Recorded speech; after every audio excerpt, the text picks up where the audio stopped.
Hello everyone, this is MD Rafi. Welcome to my YouTube channel. তো royal Enfield নিয়ে বের হইলাম। তো রাইডিং এক্সপিরিয়েন্স আপনাদের সাথে একটু শেয়ার করি। তো সিটি রাইডের জন্য কীরকম,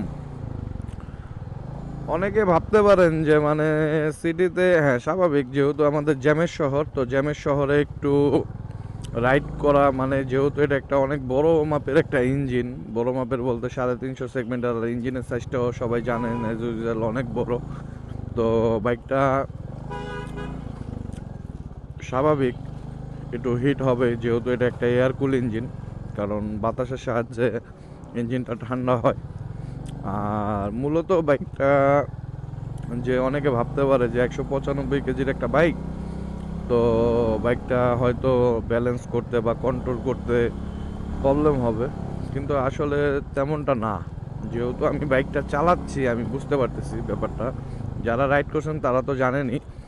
আর জাস্ট একটা জিনিসই, যে ডান পাটা একটু খেয়াল রাখতে হবে, যেহেতু ডান দিকে সাইলেন্সারটা একটু বাইরের দিকে। তো স্বাভাবিক, যে কোনো বাইকেরই সাইলেন্সার, সেটা 100 সিসি হোক বা 350 সিসি হোক, সাইলেন্সার একটু হিট থাকবে, গরম থাকবে, এটাই স্বাভাবিক, তাই না? তো পাটা একটু সেফভাবে রাখতে হবে। আপনি রেগুলার রাইড করলে বা 1-2 দিন রাইড করলে স্বাভাবিক এটা আপনার সাথে অ্যাডজাস্ট হয়ে যাবে। হ্যাঁ, কিন্তু অনেকে ভাবতে পারেন যে আপনি অফিস পারপাস ইউজ করবেন বা রাফ অ্যান্ড টাফ ইউজ করবেন। তো আমি মনে করি রাফ অ্যান্ড টাফ ইউজ করার জন্য আপনার ক্লাসিক বলি, মেটিওর বলি আর বুলেট বলি, এগুলো না। আরেকটা হচ্ছে আপনার হান্টার, যে সেগমেন্টটা, টোটাল তো 4টা সেগমেন্ট। হান্টারটা আপনি সিটিতে ইউজ করতে পারেন, কিন্তু ওইটা ওইভাবেই তৈরি করা হয়েছে। কিন্তু হ্যাঁ, ইঞ্জিন কিন্তু সেম। গরম যে হান্টারে হবে না সেটা ভুল কথা, গরম হান্টারও হবে, হান্টারও প্রচুর পরিমাণে গরম হবে। আর রাফ অ্যান্ড টাফ চালানোর জন্য ভাবলাম যে না, 350 সিসি মানে অনেক টান, এটা ভুল। এটা টর্ক ভাই প্রচুর, মানে আপনি যে এই যে আমি অ্যাক্সেলেশন দিচ্ছি দেখেন, মানে ধাক্কায় ধাক্কায় মনে হইতেছে যে পালায় দিব, মানে এরকম অবস্থা, মানে ভয়ানক অবস্থা। ফালায় দিব বলতে হয়তো ওরকম আপনারা কিরকম, মানে এটা বুঝাইতে চাইছি যে মানে এরকম, মানে টানটা দিচ্ছে, মানে অ্যাক্সেলেশন নিচ্ছে, মানে মনে হইতেছে যে না, আসলে একটা পাওয়ারফুল ইঞ্জিন। আর যারা চিন্তা করবেন যে না, এটা যেহেতু একটা ক্রুজার বাইক, আর রয়্যাল এনফিল্ড মানেই একটা রয়্যাল রয়্যাল ভাব আছে। আর এটা ক্লাসিক বলি, ক্লাসিকটার মধ্যে হচ্ছে সবচেয়ে বেশি। আর এটা যেহেতু দেখতে পাচ্ছেন ক্রোম কালার, আর ক্রোম কালারটা আরও বেশি জোস। আরেকটা আছে গান মেটালের মধ্যে, তো সেটা হচ্ছে grey colour, black colour. Royal মানেই একটা হচ্ছে রয়্যাল রয়্যাল ফিল আছে। আর বলতে পারেন যে মাইলেজ, যদি ভাই মাইলেজের চিন্তা করেন, এই বাইক কেনার দরকার নেই। এই বাইকটা হচ্ছে মূলত একটা শৌখিনতার বাইক, যে আমি একটু দিনের বেলার জন্য না, আমি মনে করি যে রাত 12টার পরে, যে এখন বাজে 10টা 51, প্রচুর জ্যাম, রাত 12টার পরে একটু নাইট আউট দিবেন, রাতের ঢাকা ঘুরবেন, সেক্ষেত্রে ঠিক আছে, সেক্ষেত্রে বেস্ট। এই যে জ্যাম কাইটায় মাটায়, মানে এটা চালানোর ওই ফিলটা পাওয়া যায় না। আমি মানে সাধারণত আমরা বেসিক্যালি যে বাইকগুলো চালাই, ঠিক আছে, সেগুলোর একটা ইঞ্জিনের নয়েজ কানে আসে। এটার ইঞ্জিনের নয়েজ আপনার কানে চুল পরিমাণ, বিন্দু পরিমাণও আসবে না। কারণ এটার যে মানে সাইলেন্সারটা আছে, ডুক ডুক ডুক ডুক ডুক ডুক, এই সাউন্ডটাই আপনার কানে একটা ফিল আসবে, একটা ভালো লাগবে, মানে ভালো লাগার মতো একটা জিনিস। এই যে এরকম এখন যেরকম রাস্তাটা ফাঁকা, আমি চালাচ্ছি 50-60 স্পিডে, জোস। এখন এটা মানে রেস করার বাইক না ভাই, এটা ক্রুজার বাইক, এটা ফিল নেওয়ার বাইক। এটা আপনি পাহাড়ে যাবেন, সাজেক যাবেন, বান্দরবন যাবেন, বা আপনার গ্রাম, আপনি ঢাকার বাসিন্দা, গ্রামের বাড়ি গেলেন ঘুরতে, সেক্ষেত্রে ঠিক আছে হাইওয়ে পারপাসে। আর যদি চিন্তা করেন যে না মাইলেজ, ওই যে কি বললাম ভাই, মাইলেজের চিন্তা করলে এই বাইক নেওয়ার দরকার নেই। ঠিক আছে, স্বাভাবিক, এত বড় একটা ইঞ্জিনে একটু তেল খাবেই, স্বাভাবিক, এটা অস্বাভাবিক কিছুই না। আর এত বড় একটা ইঞ্জিন, 350 সেগমেন্টের ইঞ্জিন, এটাতে ইঞ্জিন অয়েল লাগবে একটু বেশি, এটাও স্বাভাবিক। আর মানে যারা শৌখিন, যাদের মধ্যে একটা শৌখিনতা আছে, তাদের জন্য এই বাইকটা। আর রাফ অ্যান্ড টাফ চালানোর জন্য এই বাইক না। হ্যাঁ, এর মানে কি, হ্যাঁ আপনি পাহাড়ি রাস্তায় ভালো, যেহেতু এটা টর্ক বেশি, এই যে দেখেন একটু ভাঙা রাস্তা পাইছি, অফ রোডিং করি মানে। আর সাসপেনশনের কথা এক কথা জোস।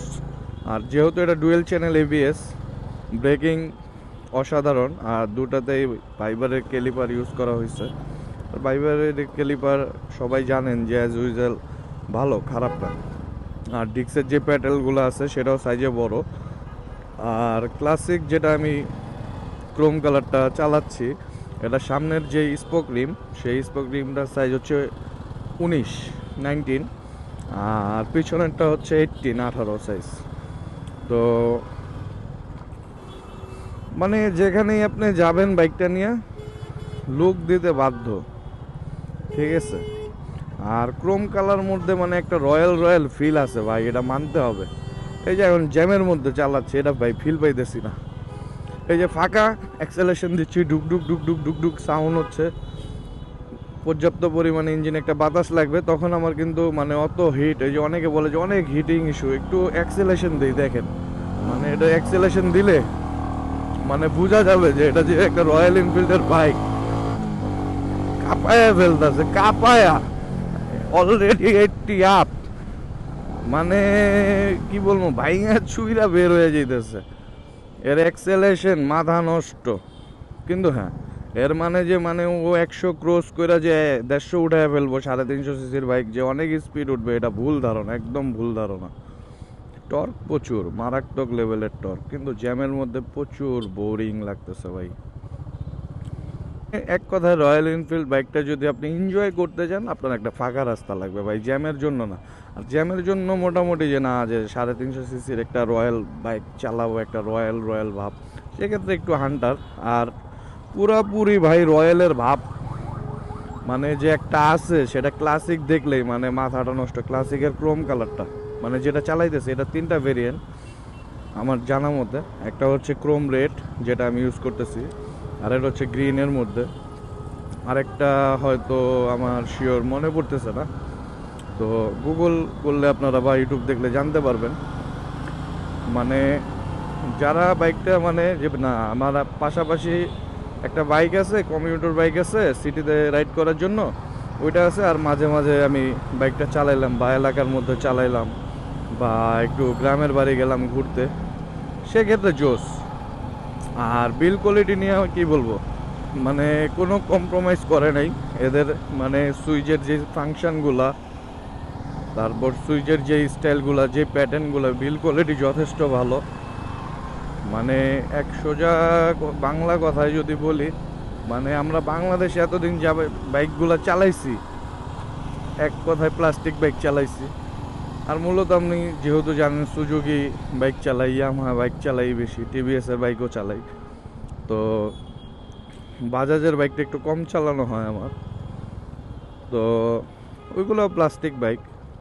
কিন্তু এটার মধ্যে ভাই মানে বলতে হবে যে মানে বিল কোয়ালিটি নিয়ে মানে ভয়ানক, সেই লেভেলের বিল কোয়ালিটি। আর খারাপ খারাপ খারাপ কি বলবো, একটু মাইলেজ কম হবে, এটাই তো স্বাভাবিক, তাই না? সিসি যত বেশি হবে তেল তত বেশি খাবে, এটাই তো নিয়ম। কারণ ও শক্তিটা ওরকম প্রডিউস করতেছে, প্লাস হচ্ছে তেলটাও তো ওরকমই পর্যাপ্ত পরিমাণে প্রয়োজন। আর অনেকে যেই ব্যাপারটা না বললেই নয়, যেই জিনিসটা আমরা মূলত জ্যামে চালাইতে চালাইতে কথা বলতেছি, মানে যেই জিনিসটা 4টা বাইক কোম্পানি লঞ্চ করছে, বাট 4টার 4 রকম ফিল, আপনি চালাইলে বুঝতে পারবেন। এখন বলতে পারেন যে ভাই ইঞ্জিন তো সেম, তাহলে 4টার 4 রকম ফিল কিভাবে হয়? ওই যে এখানে কোম্পানি সিস্টেমটা করছে কি, মানে এটা যেহেতু এফআই টেকনোলজির বাইক, তো এফআই টেকনোলজির বাইক, সেখানে ইসিউ কন্ট্রোল করে পুরা বাইকটাকে, যেটাকে আমরা সিডিআই নামে চিনি। তো ওই ইসিউ ম্যাপিংটা ওইভাবেই করে দিছে যে অ্যাক্সেলেশনটা, কারেন্ট সাপ্লাই বা আরপিএম এর যে রেশিওটা আছে, ওইটা ওইভাবে। হান্টারের আপনি একটু ওয়েট কম, অ্যাক্সেলেশন একটু বেটার পাবেন, এটাই স্বাভাবিক। আর বাকি যেইটা আছে আপনার ক্লাসিক বলি, মিটিওর বলি, বুলেট বলি, ওই 3টারও ফিল আলাদা আলাদা। মানে টোটাল 4টা বাইকের ফিল আলাদা আলাদা এক কথায় যদি আমি বলতে যাই। আর এই আলাদা হওয়ার একটাই কারণ, এই দেখেন জ্যামে পড়ে আছে, আলাদা হওয়ার একটাই কারণ ভাই, ওই যে বললাম ইসিউ কন্ট্রোল করতেছে কোম্পানি ওই সিস্টেমে। আপনি যদি চিন্তা করেন যে আমার একটা বাইকে প্রবলেম হইলো, ইসিউটা নষ্ট হয়ে গেল, আমি হান্টারের একটা ইসিউ কিনা লাগাই দিই, না কখন স্টার্ট হবে না আপনার হান্টারের ইসিউ দিয়া। বা ক্লাসিকটা নষ্ট হইলো, তো আমি একটা মিটিওরের বা বুলেটের ইসিউ লাগাই, বাইকটা স্টার্ট হয়ে যাবে, কখনোই হবে না। 4টা বাইকের 4টা ইসিউ, 4 রকমের। Engine same, company engine same রাখছে, কিন্তু ওয়ারিং যে সিস্টেম মেকানিজমটা আছে সেটা টোটালি আলাদা, টোটালি আলাদা। আর যেহেতু আমরা ঢাকার বাসিন্দা, ঢাকার মধ্যে বাইক রাইড করি, তো ঢাকায় এই জ্যামের শহরেই আপনাদের বাইক চালাতে চালাতে মানে এটার বিস্তারিত বলতেছি, আর এটাই বেটার। এতটুকুই মানে ইফাত মোটরসকে মানে যদি কর্মকর্তা যারা আছেন, যারা কোম্পানির লোক আছেন, ইফাত মোটরস বাইক আমাদের কম প্রাইসে এনে দিচ্ছেন, পার্টসের দামটাও কম রাখেন, আমরা এটাই চাই। কারণ আমি সেফ রাইড চালানোর ট্রাই করতেছি, যেহেতু আমার জ্যামের শহর ঢাকার শহর বা ফাঁকা রোডে চালাই, আমার পিছনের একদিক দিয়ে কেউ মেরে দিতে পারে বা আনফর্চুনেটলি আমিও একটা দুর্ঘটনার শিকার হইতে পারি। তো সেক্ষেত্রে আমার পার্টসটা প্রয়োজন। এখন অনেক ব্যয়বহুল দাম হইলে তো আমার পক্ষে সম্ভব না এই পার্টসটা পারচেস করা। এখন বাইকের দামের তুলনায় যদি পার্টসের দাম বেশি হয়ে যায় সেক্ষেত্রে তো সমস্যা। রাস্তায় যেরকম রেঞ্জ রোভার আর এই যে রয়্যাল, রয়্যাল মানে ভাই একটা রয়্যাল রয়্যাল ভাব আছে, মানে বাইকটা নিয়ে মানে যেখানেই যাচ্ছি সেখানেই মানে একটা লুক অ্যাট্রাকশন মানে সৃষ্টি হচ্ছে, মানে ভাই বাইকটা কিরকম কি আসবে বিষয়। ভাই বাইক এক কথায় খুব ভালো, স্পেয়ার পার্টস অ্যাভেলেবেল হোক, প্রাইসটা একটু কম হোক। এই যে মানে আমি জানি না এটা বাস্তব কিনা, 2টা লুকিং গ্লাসের দাম যদি ভাই সোজা কথায় যদি 15,000 14,000 শুনি, এটা কি কোনো মানে মানা যায়? অদ্ভুত একটা ব্যাপার না? 2টা বাইকের লুকিং গ্লাসের দাম কেন হবে, মানে আমার মাথায় ধরে না 15,000 টাকা। এখন আমি বাইক কম দামে দিয়া পার্টস বেশি দামে বিক্রি কইরা বিজনেস করব, তাইলে তো ভাই হইলো না। তাইলে তো আপনি ভাই ওই যে লবণ কোম্পানি, বিট লবণ কোম্পানির মতনই কাজ করলেন। এখন আর রাইডিং এক্সপিরিয়েন্স তো আপনাদের সাথে শেয়ার করলাম, মানে ভাই ওই যে বললাম না যে ধাক্কায় উড়ায় ফেলে, ঠিক আছে, সেই লেভেলের টান, অ্যাক্সেলেশন, সাউন্ড মারাত্মক লেভেলের। আর ক্রোম কালারটা তো ভাই মাথা নষ্ট। তো যারা নিতে চাচ্ছেন তো নির্দ্বিধায় নিয়ে নেন, নিতে পারেন, খারাপ হবে না ইনশাল্লাহ। আর রিফাত মোটর শুনতেছি নাকি দাম বাড়াবে, তো রিকোয়েস্ট প্লিজ এই কাজটা ভাই করেন না। আমরা চাই যে সাধ্যের মধ্যে থাক আমাদের বাইকটা। তো